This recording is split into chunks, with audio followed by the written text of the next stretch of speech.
如果是药香馆，倒斗的把整口棺材起出来，就算里面样东西都没得，把棺材抬起走也不亏。那这货您有？困的肯定没得，但是你要说拿药香木扯个2手串珠珠啊，或者说雕个师傅摆件，我倒是有1-2件，我拿给你看。哎不，那您这货都从哪儿来的呀？有个倒斗的姓张，药香馆路子最深，叫张成啷东西。转，就啥子？你认识？他是李大善人的大徒弟，黄木匠叫黄承忠，他叫张承传，都是成字辈的。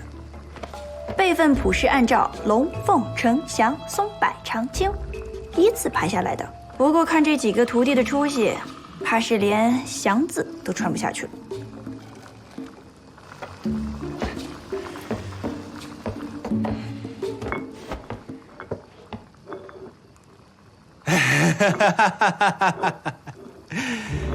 我们啊，就是想找倒斗张打听点事儿，怎么才能这样的？找倒斗的还能去哪点嘛？见天光。啊？见天光？挖坟掘墓不都是晚上吗？倒斗找杀头，见光就发愁。每月15，午夜3刻，去空坟烧纸钱。同行之间也好见个面，交流经验，这就叫见天光。为啥是空坟呢？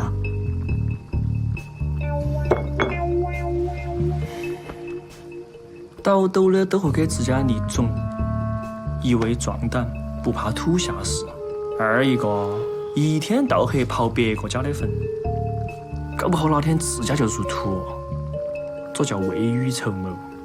只有一个地方的内行，才分得清楚哪点是普通的坟地，哪点是倒斗的空坟。我看您比内行还清楚，要不您给我们指条路呗？你说了，猫猫？猫猫，你说了？好说，好说。二哥，一只妖姬说的话，你觉得能信吗？来都来了，瞧瞧再说吧。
张先生，别跑！别我别人有本事别跑暗器，咱俩真拳真正打一架。仙姑我不住南来，不住北，不住。不住，二哥，我扛不住。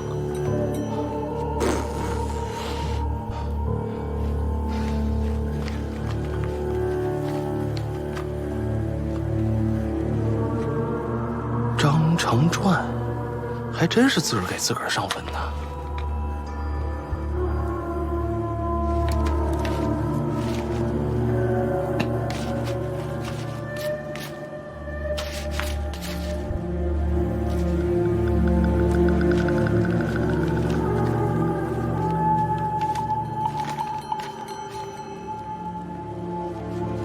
这纸钱无非元宝锭子，7铜8铁9金银。哎，仙姑，你看看这是什么？不知道，没见过。反正这个人不是张成传。你怎么知道？迎风相识里，这么重的脂粉钱，别说你没文章。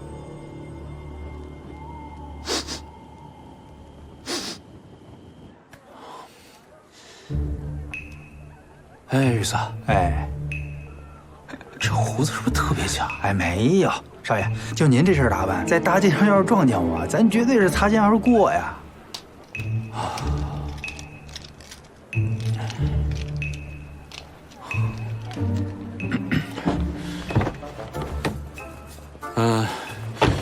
哎，这事儿不能告诉任何人，尤其是兰兰。您放心吧，您干的全是正经事儿。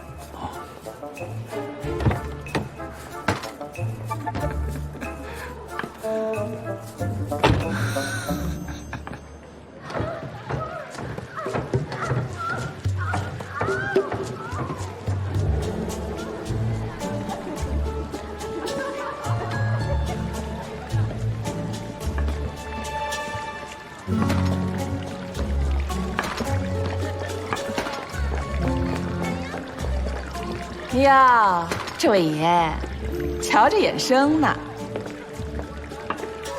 是第一回来吧？没错。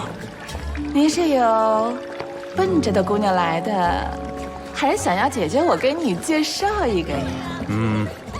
我想找一个胸口有个痣的。小月红吧？要是不怕等的话，那都是排队的。你要是等不及的话，我这里还有别的姑娘。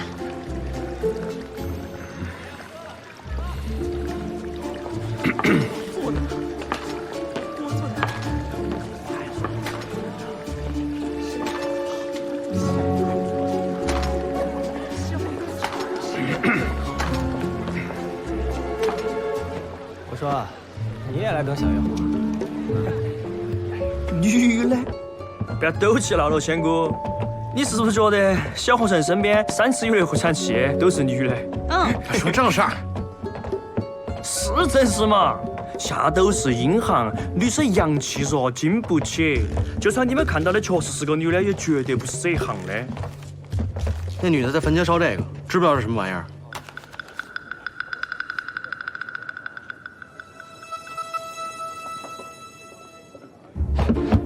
偷东西，你追！别跑，追！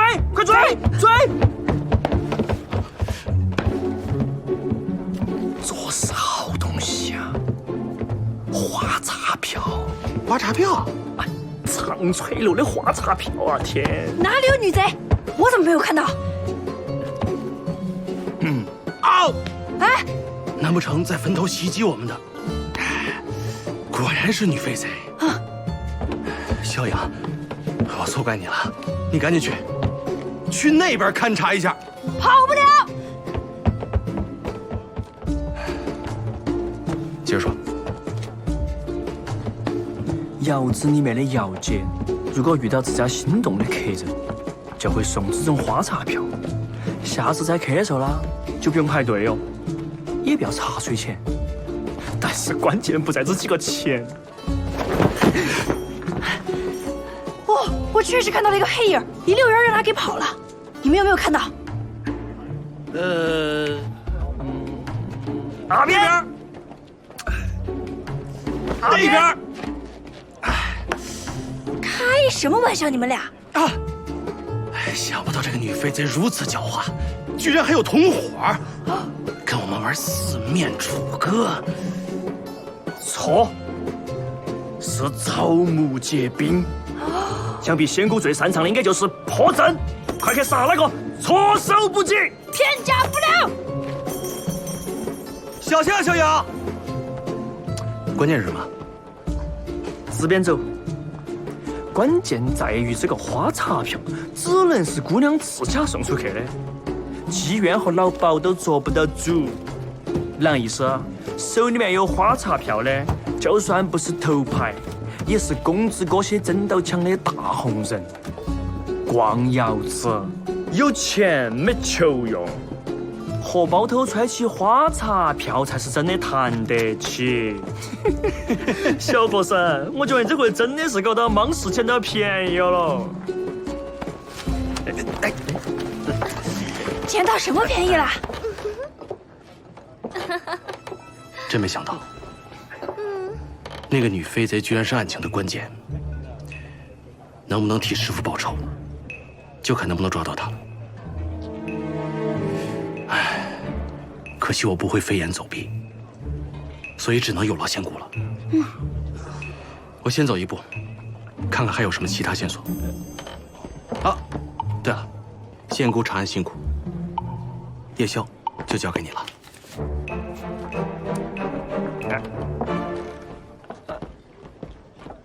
叶修，走吧。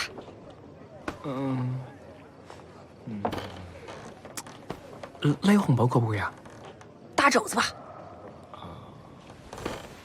肘子。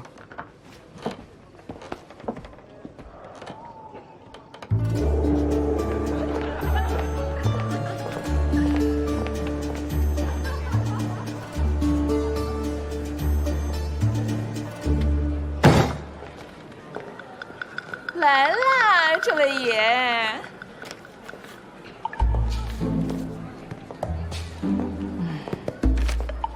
也没点新鲜的，又是小月红。你稍安勿躁，下一个就轮到你。哎，这大小子穿开裆裤，总得分个前后吧？哟，您说的倒是容易，人家有花茶票，你们有吗？一会儿就好。跟上。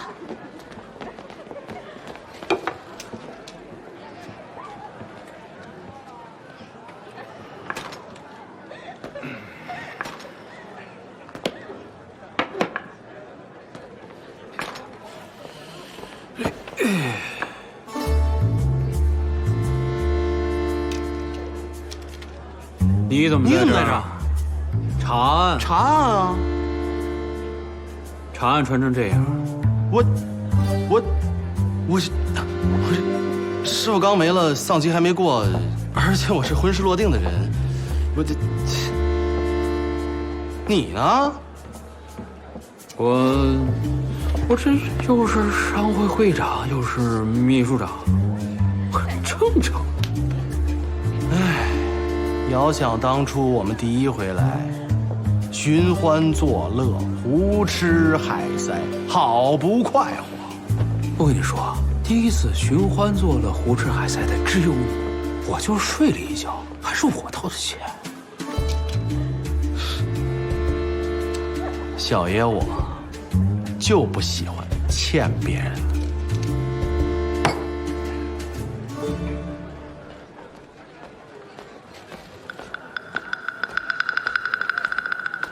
时候差不多了，那我们走吧。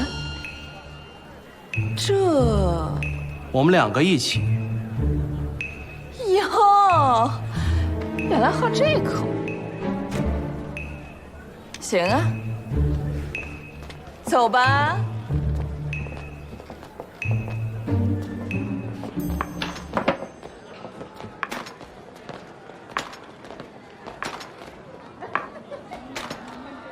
这包子铺老板说，买包子的人不是寻常人家女子，所以我就从青楼开始查起。废话，穿胸口开窗户旗袍的姑娘不来青楼找，上哪儿找去？甭管从银行林主管还是棺材铺的黄木匠，都能查到这小月红。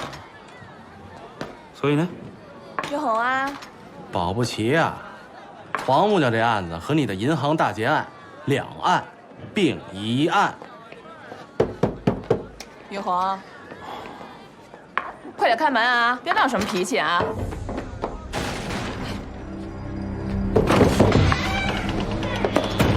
哎，我说你们俩怎么回事啊？哎，懂不懂规矩啊？哎，让开，让开，让！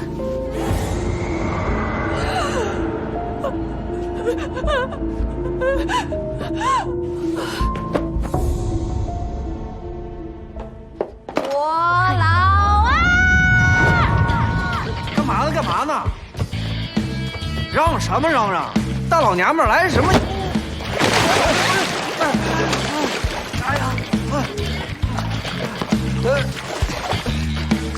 本仙姑要找男人上哪儿找？这男人多了，您找哪一个呀？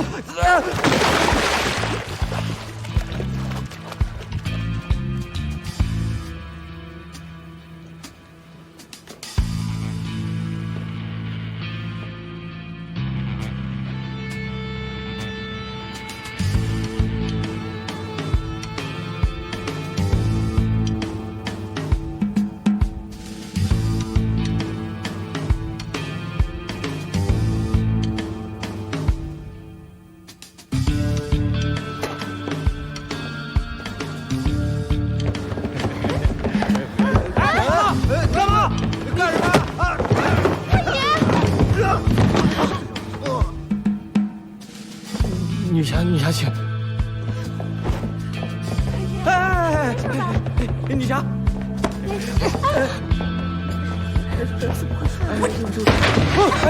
女侠，女侠，干嘛呀你？哎呦，对不住，对不住，对不住，这位爷，对不住，对不住，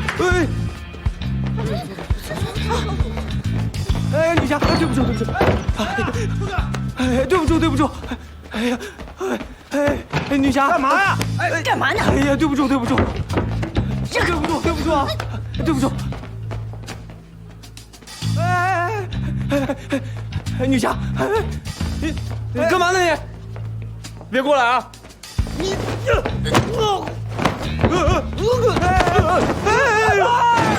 哎呀，女侠，你别闹了，别闹了，女侠。哎呀，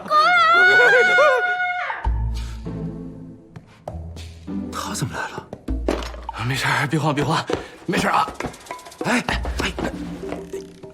咱们打扮亲爹都不认识，怕他干什么呀？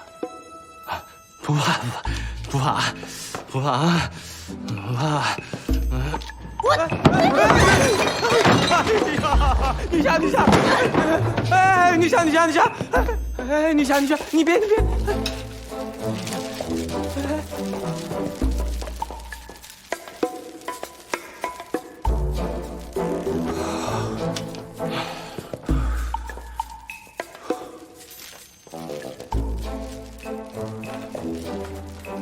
以为你换身衣服，龙王庙那股霉味就能散啦？别慌。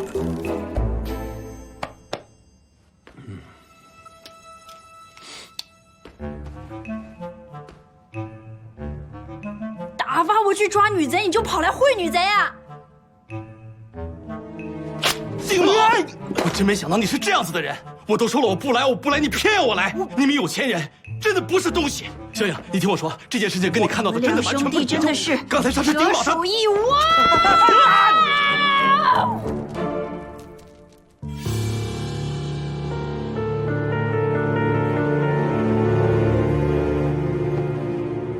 玩的也太大了吧？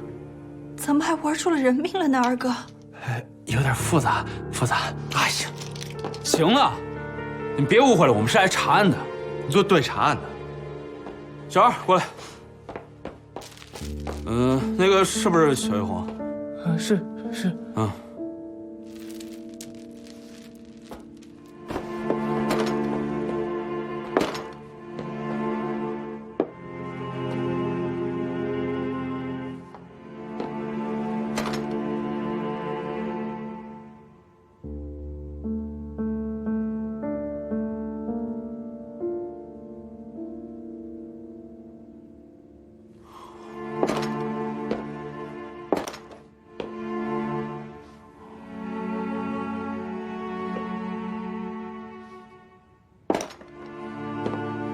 人是从那儿逃走的，还受了伤，可能是死者生前反抗造成的。岳红啊，你死得好惨呐！姐姐，您先喝点水。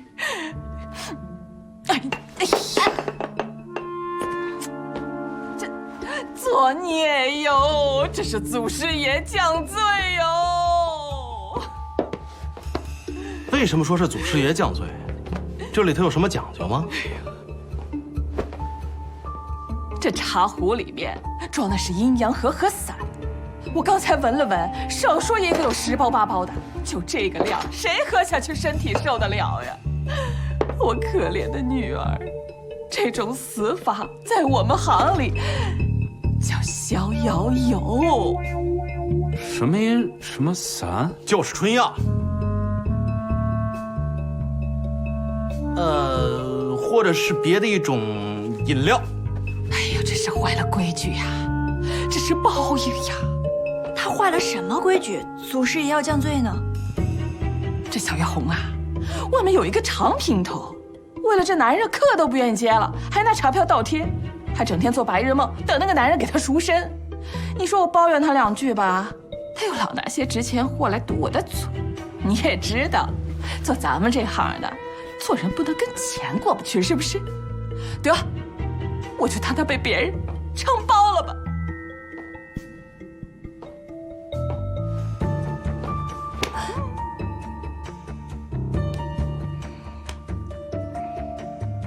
这个玉蝉是他给你的？你怎么知道？你怎么知道？哎，你谁呀你？你什么时候进来的？看样子还真是2案并1案啊！我接着查九牛，保不齐能帮丁秘书长把金子找到。不劳您费心，我接着找金子，也能把九牛的凶手给找出来。郭爷，来，您看一下，这都是顾小姐打坏的东西，您看一下啊。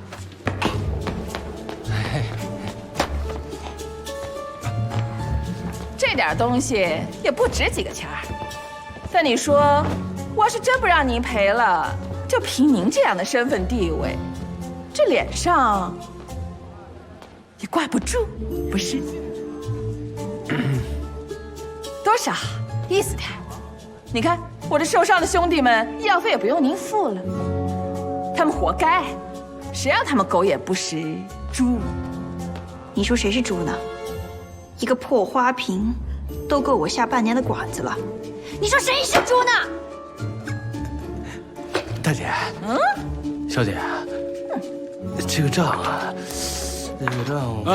是这样啊，那个一会儿我会通知警察局的人过来勘察现场，保护好现场。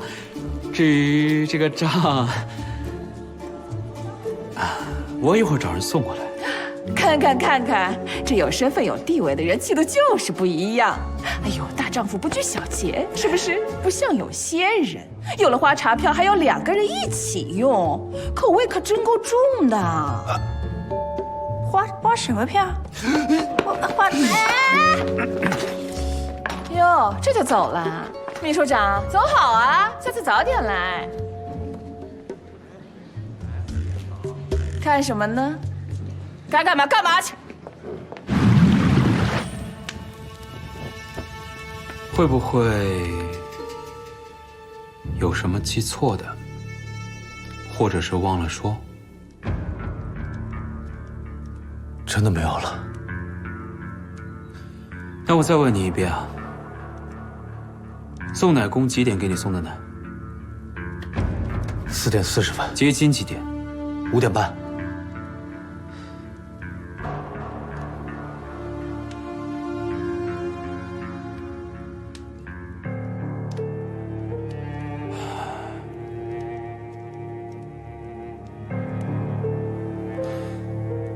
宋乃公每天听着包子铺剁馅儿的声音起床给你送奶。那天包子铺早开张了半个小时，他也就早了半个小时给你送奶。你拿到牛奶大概是4点10分左右，然后4点半就可以出门。那么你从家走到接金地点顶多4:40。手表，我的手表出问题了。你说你每天路过大钟都会对表，如果手表有了问题，为什么没发现？你明知道早了半个小时，为什么还要去接金？还让你接到了，为什么？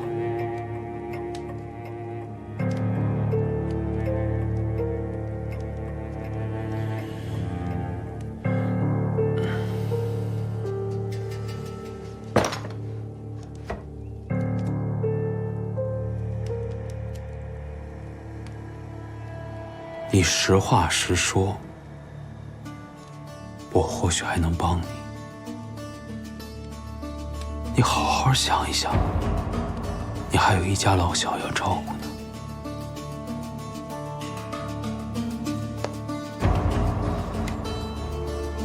您坐。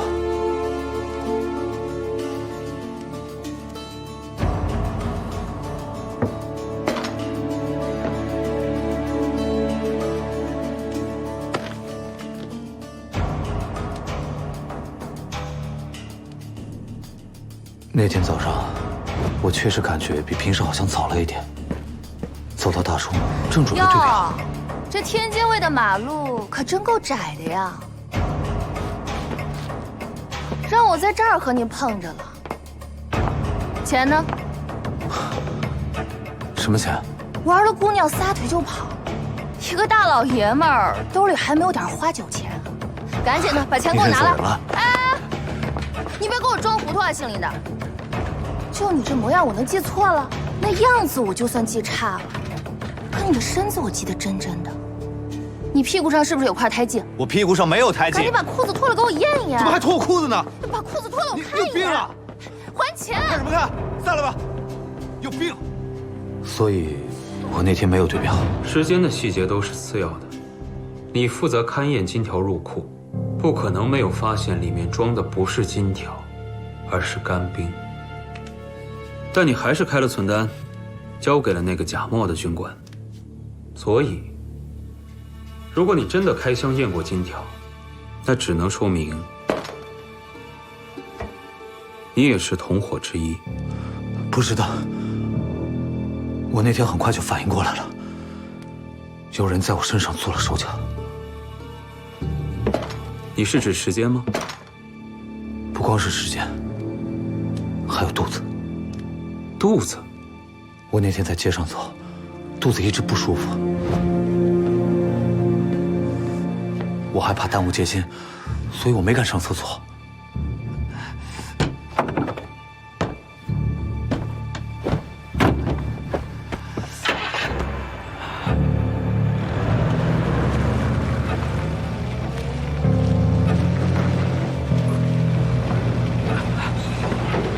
一路上，我这肚子就跟刀绞似的，就盼着赶紧到银行。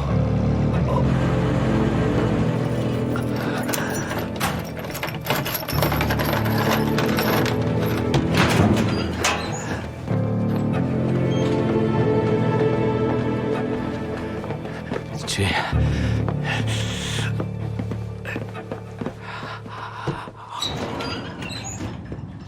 那位军爷好像就是在故意拖延时间一样，甭管干什么都不慌不忙的，我这实在是憋不住了，所以，军爷，这都是拜师长和武司令专门吩咐过的，咱就别走那么多流程了吧，入库吧。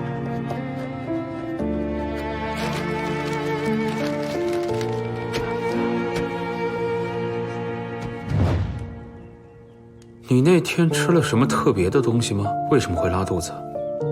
我什么都没有吃，我一向早起，只喝一瓶牛奶。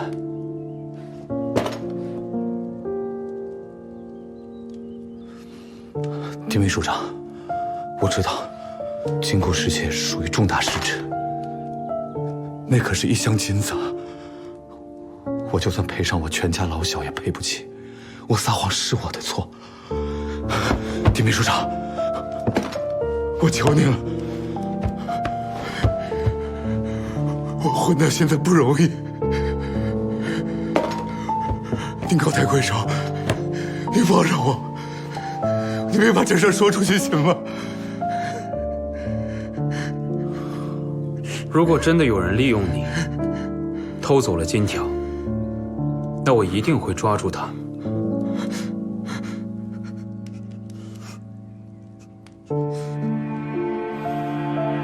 但我没法替你掩盖事实。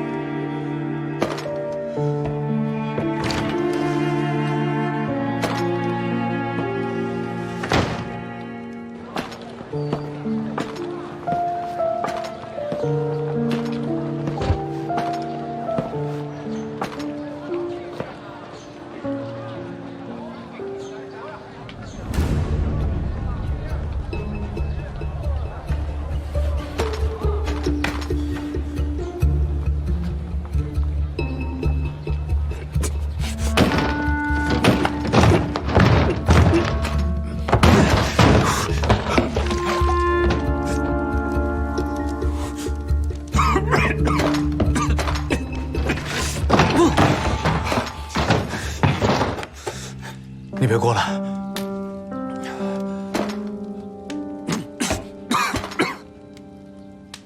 我来到天津，最害怕的就是别人瞧不起我。我不想让我的家里人脸上没有光。现在金子丢了，如果要查下去的话，我肯定跑不了。你走吧，让我死得体面一点，好吧？金子没有真的丢，还可以找回来。我可以帮你找。差事丢了，我们还可以找一个更体面的。漕运商会，漕运商会正好缺一个有过银行管理经验的人。我希望这个人是正直的，是一个不管经手多少钱财，都能够坚守自己底线的人。这样的人，才叫真的体面。怎么样？你对这个职位有兴趣吗？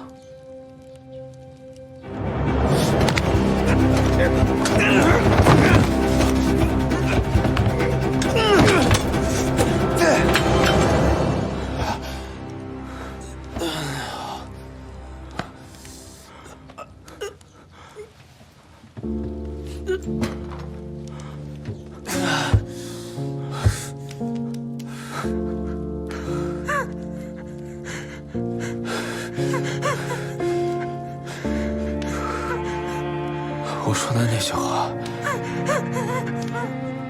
都是真的。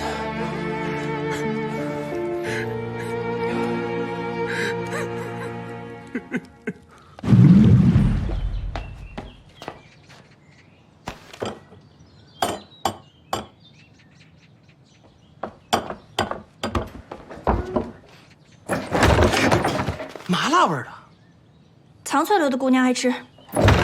开玩笑。这可是超凡绝伦、天之骄子、人中龙凤的，我亲自挑的，那是谁都能吃的吗？那必须得是国色天香、金雕玉琢、小家碧玉、大家闺秀、沉鱼落雁、闭月羞花的人才能销售得起的。你小神婆虽然长得不算俊秀，但眉宇之间的神韵，却让人觉得越看越好看，就跟这麻花似的，哎，越咂摸越有味儿。哎。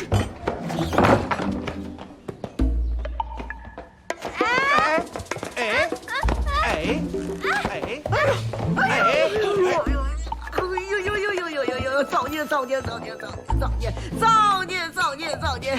哎呀，弟子管教无方，弟子管教无方，脏了您的眼睛，您多担待，您多担待，您多担待，多担待，多担待，多担待，跟您打听个事儿。哎，合着不是给我买的呀？黄鼠狼进屋喽！哎，您看您这话说的，怎么能把自己说成鸡呢？这李大善人呢，在天津拢共收过4个徒弟，其中有2个不争气的一男一女，他们心术不正。学艺的时候，这2人都厮混到一块儿了。后来，他们偷了李大善的传家宝跑啦，再后来，这个男的干了缺阴德的行当，盗斗盗墓去了。这个女的呢，沦落到烟花巷，反正是都没落下什么好下场。那看来就没错了。这俩徒弟，一个是倒斗张，另一个是小月红。你怎么知道？金玉在九窍，亡者不朽。九窍玉，这九窍玉多雕为蝉形。你想，就那老鸨那只玉蝉，虽说是改刀雕了个金钱座，但还是蝉。没错，玉寒蝉，死人嘴里的玩意儿，不是倒斗的，上哪儿弄的呀？黄木匠、小月红、倒斗张，三人一起干回收药相关的勾当，所以才有了陪葬品，孝敬老鸨。哎，对了，您再帮我看看这是什么玩意儿？哎呦呦呦呦！快！扔远点，扔远点！你扔远点儿！什么呀？一寸木。一寸墨。这倒斗分4门啊。搬山卸岭，发丘摸金。这要是说起来啊，门儿清是吧？我不懂，不懂。您说。这倒斗4门，就属搬山刑法最残忍。几个人倒斗，那墓道石都是齐心协力整出来的。谁要当了叛徒，或者是私吞了钱财，那还不得把墓道石都一家一家的给填回去啊？这就叫填墓道。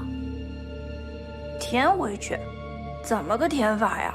哎呦，古道啊，一直填到他肚子里头水泄不通。这1寸木就是祖师爷赏罪时的。又是祖师爷降罪，360行，行行都要降罪的话，那天津城不得乱喽？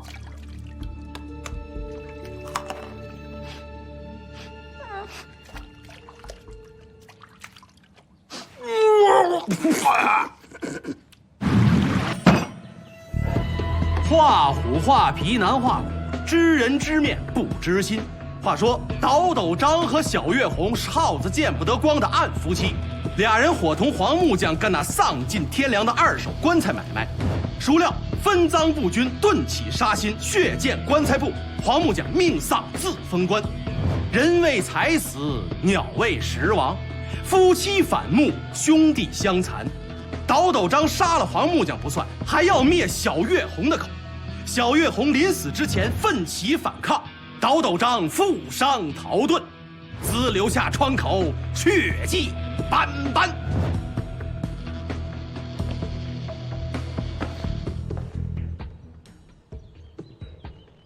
没了。欲知后事，且听下回分解。别卖关子了，到底有的说没得说了？不是，我就觉得奇怪，为什么非要是祖师爷降罪，弄得这么引人注目？那9牛2虎1鸡，不更引人注目吗？要真是人做的，就是在扣屎盆子。那靠哪儿不成，非靠祖师爷那儿，祖师爷招谁惹谁了？你说会不会跟二胡有关啊？哦，仙姑有何高见？各行各业的祖师爷海了去了，但都逃不脱60甲子身。60甲子，这60位里头，压头阵的陈才、郑张2位，一个是楚虎英雄，一个本就是秉银神，都跟虎有关。9牛完了，不就该2虎了吗？嚯，傻驴子也有嚼荆草的时候。说谁傻驴子呢？不是，我总觉得吧，这当中还缺点什么。你想啊，这么复杂一连环案，9牛连着2虎，还能跟丁某那边的黄金劫案扯上关系？倒斗张、小月红、黄木匠，这仨人唱不了这台戏呀。娘，哎，除了木匠黄承忠、混坟地还有青楼那2个败家玩意儿以外，李大善人是不是还有别的徒弟？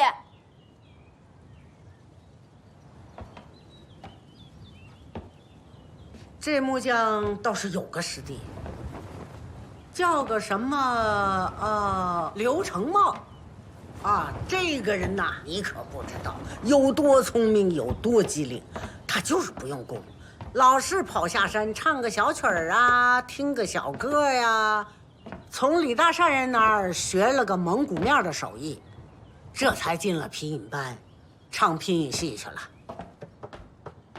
都说虎父无犬子，这李凤成一辈子大义行善，还是培养出几个不争气的徒弟。有什么不争气的呀？神婆跳大神儿，皮匠蒙皮鼓，有什么呀？去边儿去！去！你这都什么呀？瞎胡在这咧！干嘛？看皮影戏去。你叨叨啥呢？叨叨啥呢？啊！叨叨啥呢？去哪儿啊？那您最后一次见皮影流是啥时候啊？就前些日子，喝了点酒，跑我这儿来吹大牛，说他发大财了，啊，回头要把我这戏班子买下来，还要给我做一套刘关张的皮影，报答我多年的收留之恩。结果呢，就再也没见着人，还发大财呢！别让我见着发大财！我这么些演出，赔的钱我得找他算账。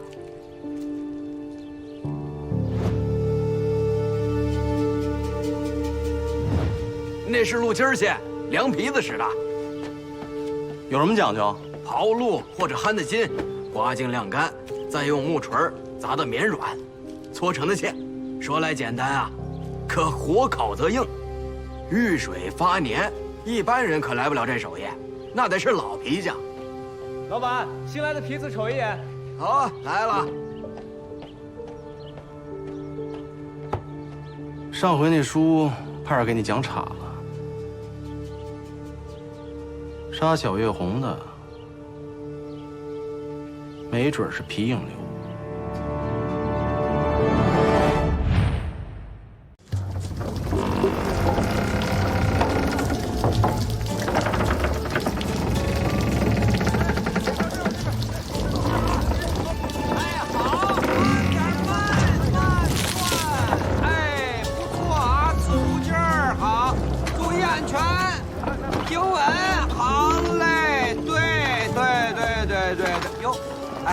丁秘书长，您还亲自到现场了？您要是想看，我把车给你弄你们家门口去。什么时候发现的？啊，这不在我的指挥下啊，捞尸队刚给捞下来吗？哎，老范，过来。你干嘛？我跟你说啊，这回这个可不能跟捞尸一个价钱，这两回事儿。咱的规矩啊，2条胳膊2条腿算一个人头。你看看，这能数出几条胳膊腿来呀？哎，都当心点轱辘。贵，来，嘛呀？您连卡车都能捞上来，捞口棺材肯定跟玩儿似的。我那得意私货油水特别的粗，没跟队里其他人说。明显就是一个猛子的事儿，咱俩把这钱给挣。捣什么乱？我查案呢我。那个官儿啊，要不咱们那车轱辘算了啊，1辆车4个轱辘，勉强给你算一人头吧。队长，这车6轱辘。啊，那就算1个半吧，记着。好嘞，1个半。哎，你刚才说捞什么来着？哎呀，嘘，棺材。啊？哎，秘书长，都再仔细检查一下啊，别落什么东西。要不您到上边休息会儿。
能耐呀，跟马匪的草木皆兵一个道理。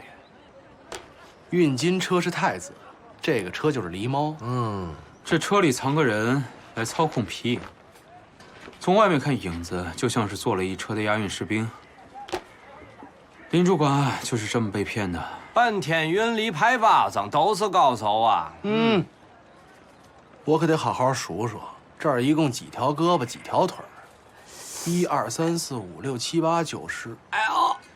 我给你数明白了啊，12条胳膊，12条腿，算6个人头，6个车轱辘，你说算1个半，加在一起是7个半人头，是不是？哎，我这肚子要跟刀绞子似的。队长，不好了，怎么了？皮影班死人了。谁呀？是个姓刘的，叫刘成啥来着？茂。对，叫刘成茂。茅车！哎呦！哎呀！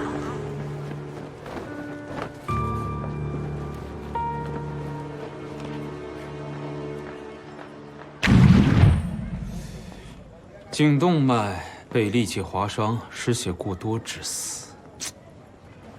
这倒斗章到底要干嘛？都要点紧啊！姚三，你要的烟我给你带来了啊！来，过，快点儿！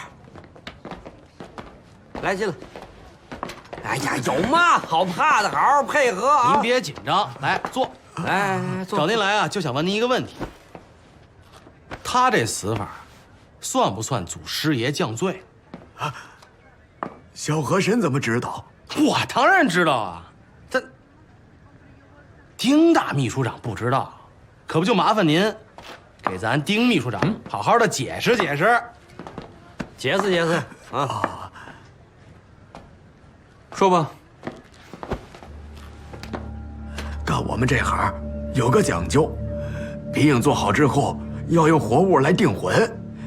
一般来说是把活鸡的喉咙割破，扔进缸里，再把皮影放在缸口，盖上红布，之后再使起活来，这皮影演起来好像是像有了魂儿一样。其实他也就是图个彩头。这皮影刘是拿自个儿的命给刘关张3人定了魂喽。干什么呢？这是犯罪现场，知道吗？师兄弟4个人一块儿偷了黄金，丁秘书长的案子难办了呀。难办呐！主犯都死差不多了，就差一个倒斗章张成传。嘛玩意儿？一个皮匠，一个木匠，一个倒斗的，一个妓女，他们怎么知道军金交易的呢？他们怎么知道的呢？又从哪儿弄的军车呢？从哪儿弄的呢？那还不简单，要不然就是他们4个人之间有高人，要不然高人就是他们4个另外还有高人，还有高人。假军车去了真银行，那这真军车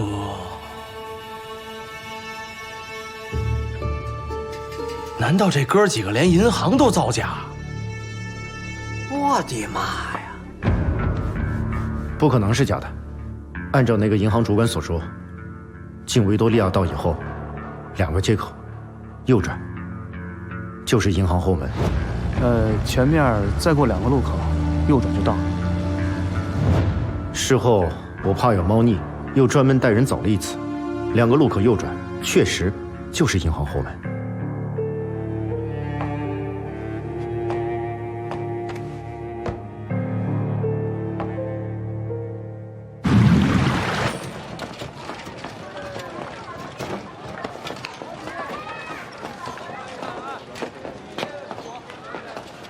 没错啊，维多利亚道向前2个路口右转，就是银行后门啊。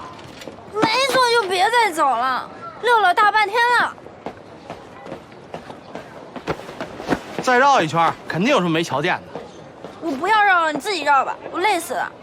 还说请我吃麻团长肉呢，这长得不抵掉的多，那有傻子呢。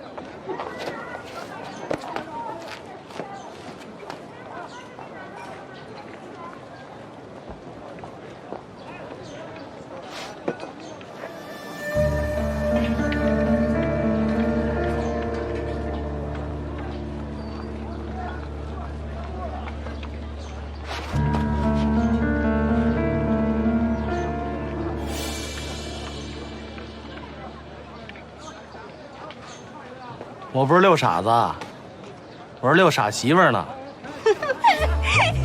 遛傻媳妇儿，还有力气乐。帮我看看那是什么？哎，不起！哎呀，起来！替我看看那是什么？那个，去吧，媳妇儿。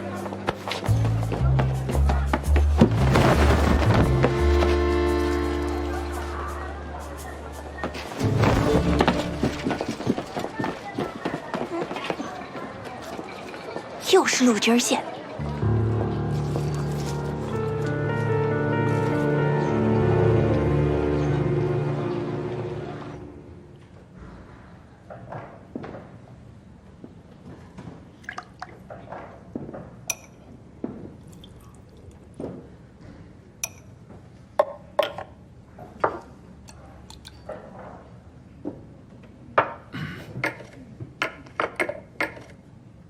对不住，那天冤枉你了。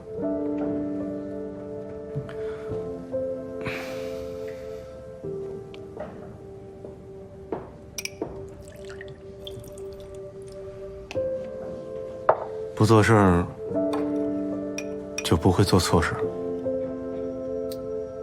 什么都不会，也就不会被误会。我知道你不是这样的人，我也不是。既然看见了，就不会装看不见。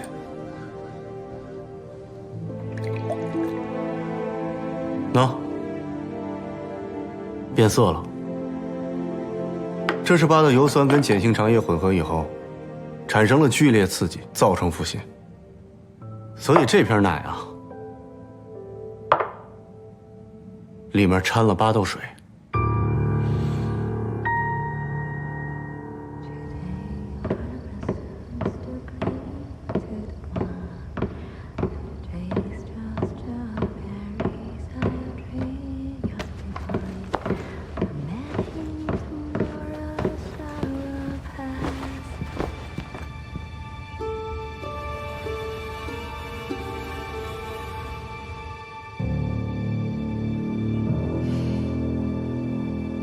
您怎么知道我在查白市长和武司令？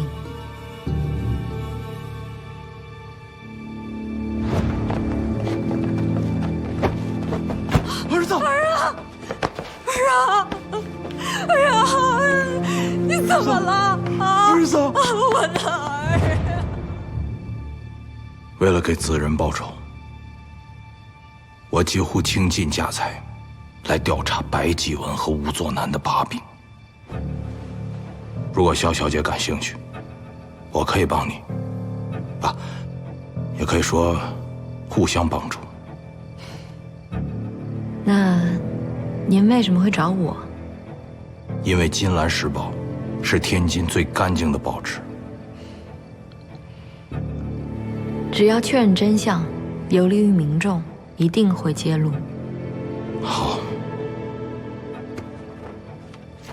在说之前，我还要明确一件事情。请讲。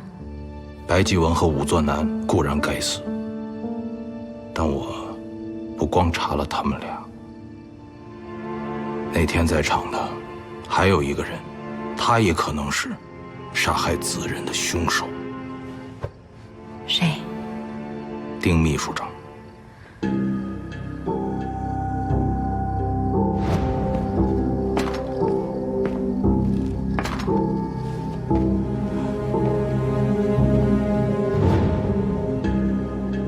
用直觉判断，丁秘书长应该是个好人，但如今京城名利场，我信不过任何人，除非丁秘书长能指认那天开枪的人。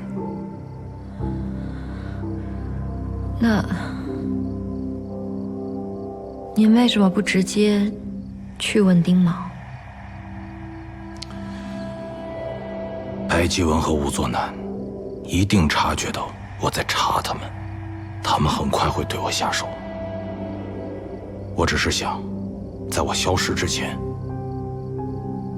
把到现在为止我查到的所有的信息同步给我认为最稳妥的人。最稳妥的人？看来萧小姐是不记得我了。令尊调任杭州，督办建设租陈电厂，带着您在杭州待了4个月，你也就7、8岁的样子。苏陈电厂第一次发电，电闸就是您喝上的。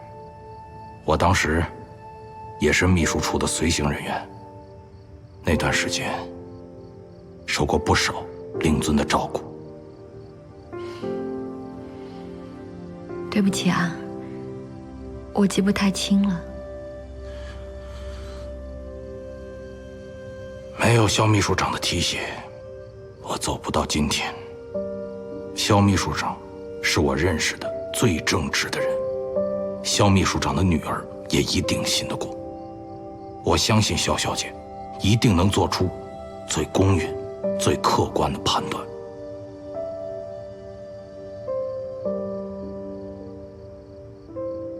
谢谢。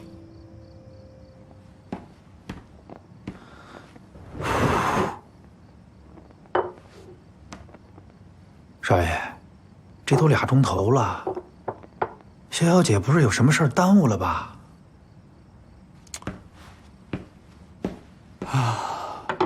算了，不等了。啊，抱歉抱歉，有一个突发报道。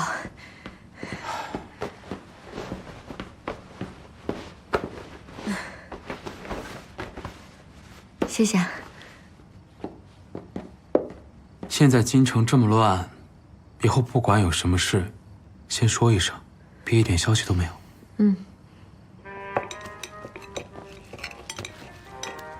案子进展的怎么样啊？郭队友在银行附近的街上发现了新打的钉子，上面还挂着皮影流用的线，但不知道是干什么的。九流案、黄金案、祖师爷降罪连环案全缠在一起了，不知道跟二胡有没有关系？听说有传闻，最近军饷迟迟未发，司令部的兵好像要乱啊。不管怎么样，要务必找到金条啊！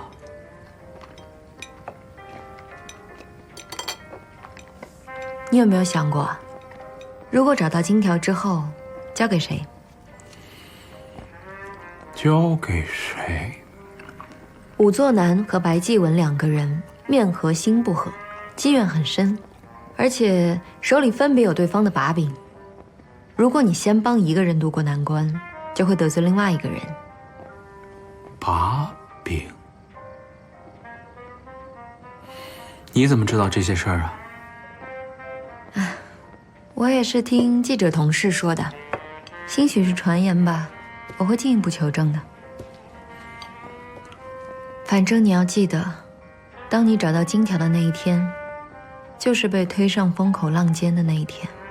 你现在越是深陷其中，就越是要认清自己，千万不要同流合污，不要因为一些所谓的站队、表忠心，就让无辜的人蒙冤受屈。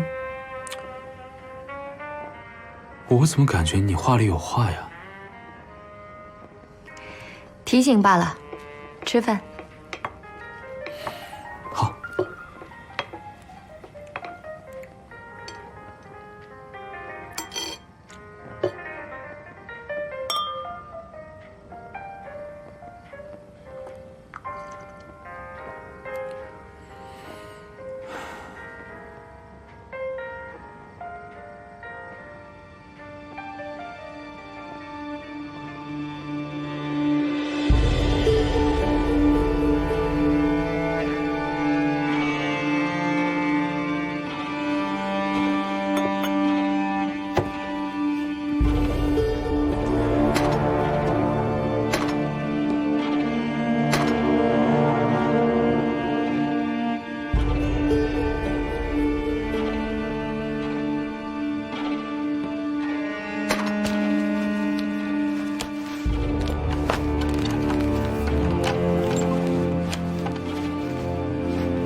后门在维多利亚道第2个路口右转，这第3个走过了吧？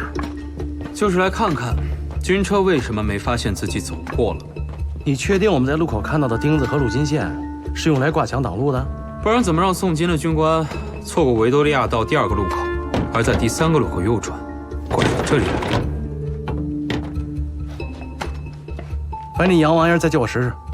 我说了，我那些是解剖工具，不是开锁的。废什么话呀？你怎么没拿呀？你觉得我现在这个身份，还天天背着一堆法医工具，合适吗？你看啊，这才当官没多久，就把老本行给丢了。俗话说艺多不压身。你说你如果一出门就看到一具无头女尸，没有这些工具，谁知道她是谁啊？怎么确定她的死因？到底是用斧子砍？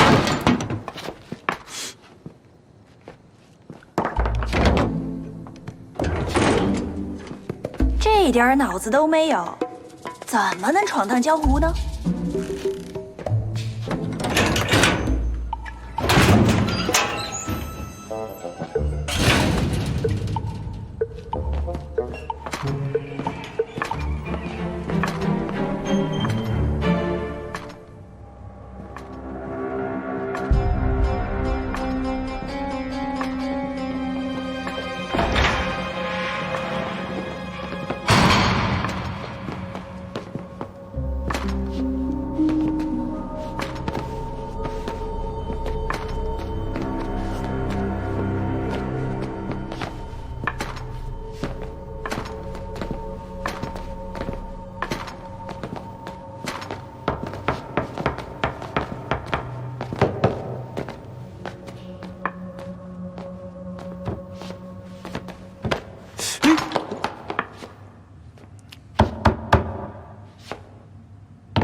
我没使多大劲儿啊，这看着亮闪闪的，怎么都是木头做的？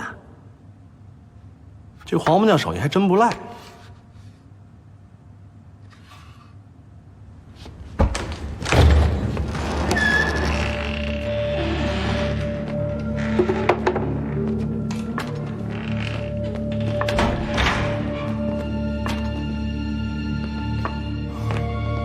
这边。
哥儿几个真的连银行都造假呀？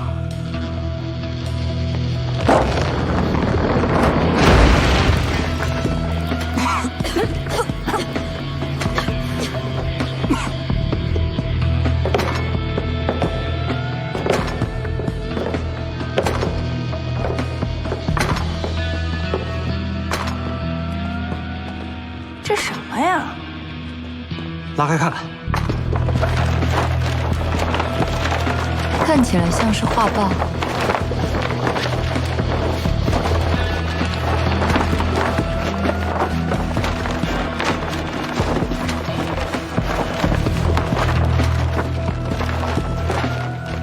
还真是用画报印了面假墙出来的。开什么玩笑？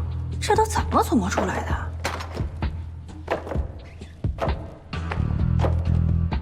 李大善人这一身能耐，真是一点没糟践。林主管比平时早了半个小时到达开顿教堂接金，所以他遇到的是假军车。景琰，林主管是吧？正是。上车吧。好。留在车里操纵皮影军人的，肯定是小师弟皮影流。二师兄黄木匠缺了2颗门牙，特征太明显，不能开口，只能打下手。所以假扮军官的，一定是大师哥倒斗章。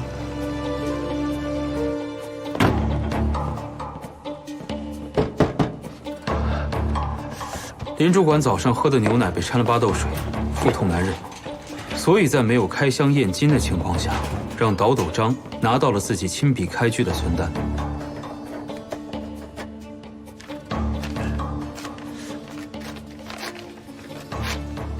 君琰，您看一下。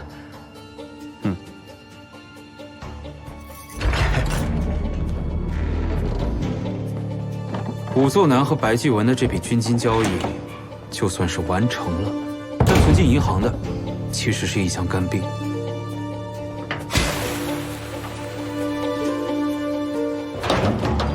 这些事情都得控制在半个小时之内完成，因为接下来就该假扮林主管，回到开顿教堂，去接真军车。真够能演的。姐，你押金呢？啊，我姓林。上车。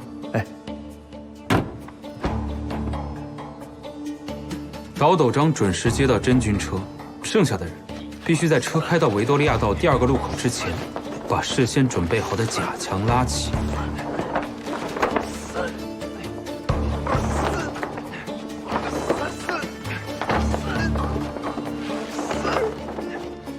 这样一来，就能确保真军车错过真银行后门的路口。前面再过2个路口，拐弯就到了。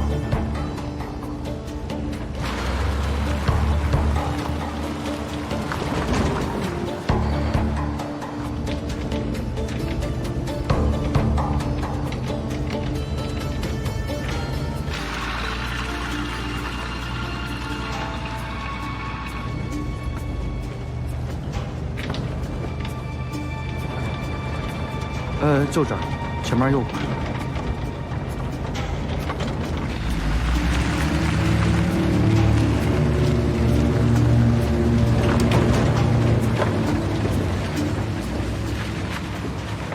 这帮二五眼当兵的，怎么都没想到自己拐错了道，把车开进了黄木匠巧手打造的假银行，把林主管开的存单交给军爷，1箱黄金顺利到手。精彩！这4个人不可能知道军金交易，更不可能弄到军车，他们背后肯定有人，假装祖师爷，给各行各业降罪赏罚。祖师爷跟二胡有关，既然九牛已经齐了，那二胡也该开始。九牛丢的是性命，现在丢的是金子，所以虎是指黄金。不管怎么样，先把造假银行和偷真黄金的人逮出来再说。这假银行是找到了，但真黄金去哪儿找呢？师兄弟4个只剩下生死不明的倒斗章，找到他，也就找到金子。1箱金子都到手了，难不成他还等着我们去找呢？这跟倒斗章最亲近的人是小月红，可人也死了呀。这人死了，第二还在呀。要不然2位再去藏翠楼查查呗。你别胡说！别瞎编排。那天你俩要是没赶上小月红逍遥游呢？你们准备怎么查？是左拥右抱的查，还是亲亲热热的查？他们俩，堂堂丁秘书长，查案你不大大方方的，要不是心里有鬼，换什么衣服，贴什么胡子呀？你少说2句。我还没说完呢。这事儿我怎么不知道？查案关键性线索越少人知道越好。我们之间还有隐瞒。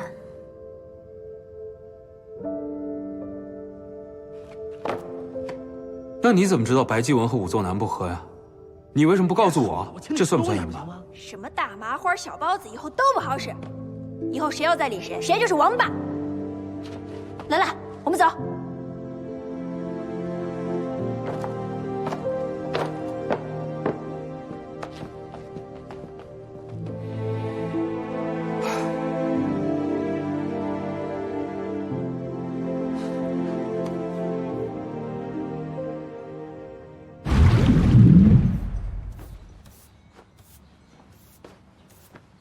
郭爷，之前跟您提的那趟私活，再不干可就要黄了。那人死在外地，用船把棺材运回天津，赶巧遇上了大风雨，这船一翻棺材掉河里了。那苦主跟我说了，只要能把棺材捞上来，价随便开。那人神神秘秘的说，不能告诉任何人。可我一想，这好事儿也不能我自己闷得密了，不是？得想着咱郭爷。你呀，倒是想自个儿眯了，你有这能耐吗？你要是敢下水，这事儿能来找我啊？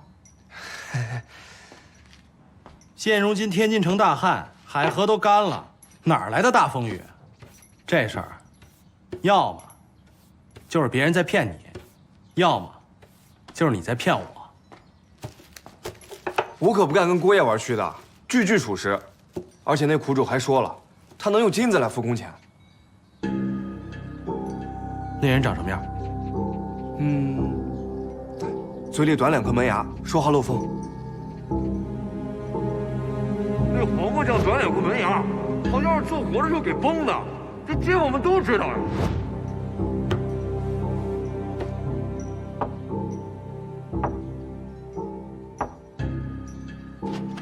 你呀，就去跟那活牙说，这活儿你是挺想接的，可惜不赶巧，那棺材已经被龙王庙的郭德友给捞了。好。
走如云剑，亲睦家和事前嫌。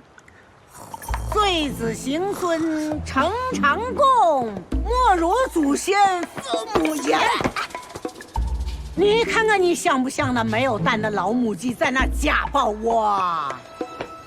安婚买卖无非是迁坟遗骨，或是子孙做了什么逆孝道的事情，心里愧，找个神婆来喊两嗓子，赔个不是就完了。您这喊了2时辰了还没喊完，还差点把我踹火坑里。你还知道我喊了2个时辰呢？你给我说说，这2时辰你喊了多的一丢丢丢丢丢啊！那人家请的是张神婆，灵啊！我顾仙姑年头短，还欠火候，那不得多跟您学嘛？金鸟奔走如云喊什么喊？喊什么喊？娘，你说他们是做了什么缺德冒烟的事儿，让咱们这么要命的喊呢？谁说不是呢？他们就托人送来了请罪的帖子、方位和时辰，连个面都没露。你说是不是没脸呢？可人家请了咱，应该是要皮要脸的。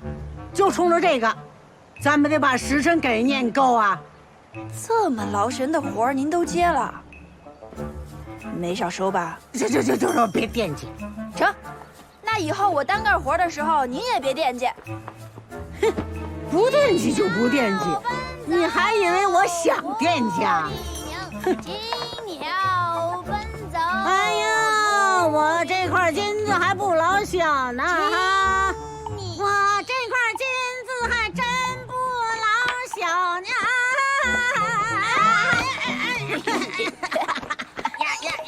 呀！哇！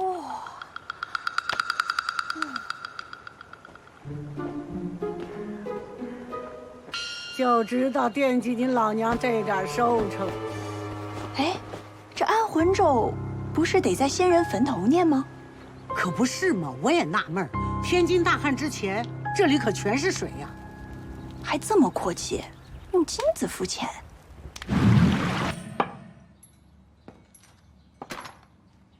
这手艺眼熟吗？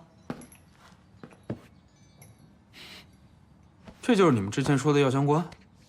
这跟装蚂蟥的木箱子一模一样，防水防潮，都已经泡水这么长时间了，棺材一点没淹水。这谁的棺材？哼，晚上就知道了。吃饭去吧。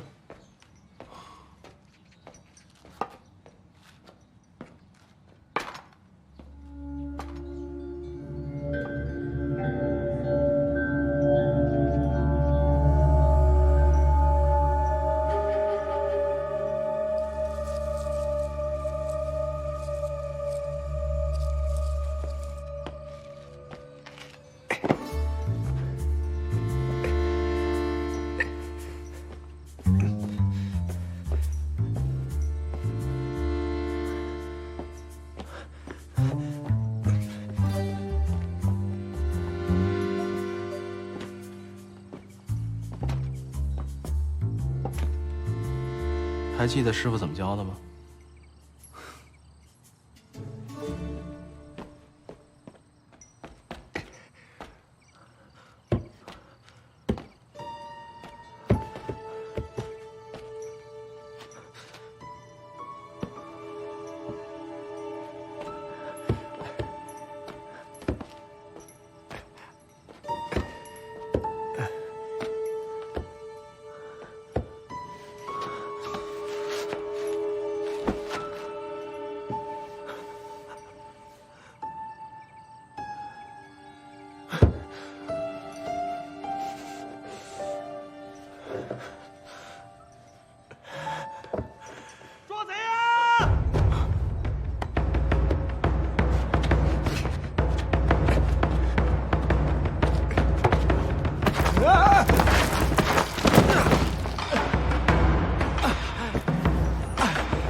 枯叶障目，灯油抹路，师傅这招屡试不爽。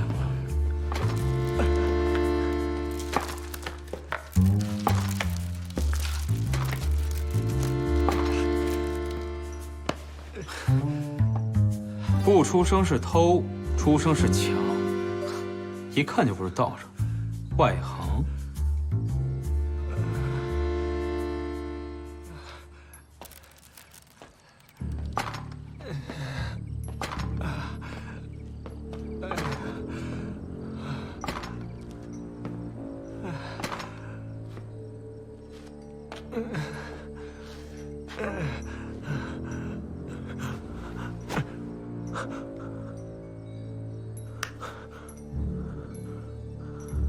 你还真没死。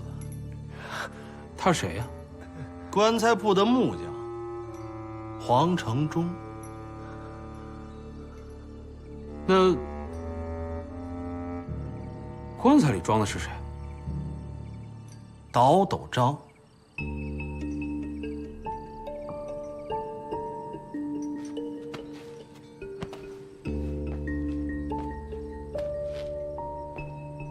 是他杀了倒斗章，再把尸体伪装成了他自己。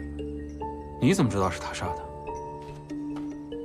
发现棺材铺死者当天，棺材铺里的汤药还是温的。熬汤药，屋里必然潮，可墙角的爆花却雪白干燥，证明爆花是刚爆不久的。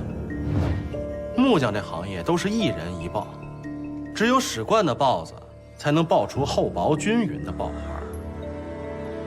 阎王钉是做棺材人的绝活，每颗钉落钉的位置都十分讲究，打实关钉，封蜡溜缝，尸体腐烂的气味跑不出去，延迟了尸体被发现的时间，还正好应了木匠行祖师爷降罪的刑罚——自封棺。只要所有人都认为黄木匠已经死了，那黄木匠就脱罪了。而棺材里死的其实是倒斗章。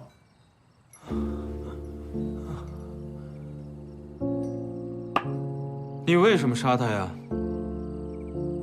一箱黄金闹出3条人命，祖师爷降罪吓唬人，军金2道也因此互咬。只是因为你们师兄弟4人见财忘义，分赃不均吗？跟9牛2虎1鸡到底有没有关系？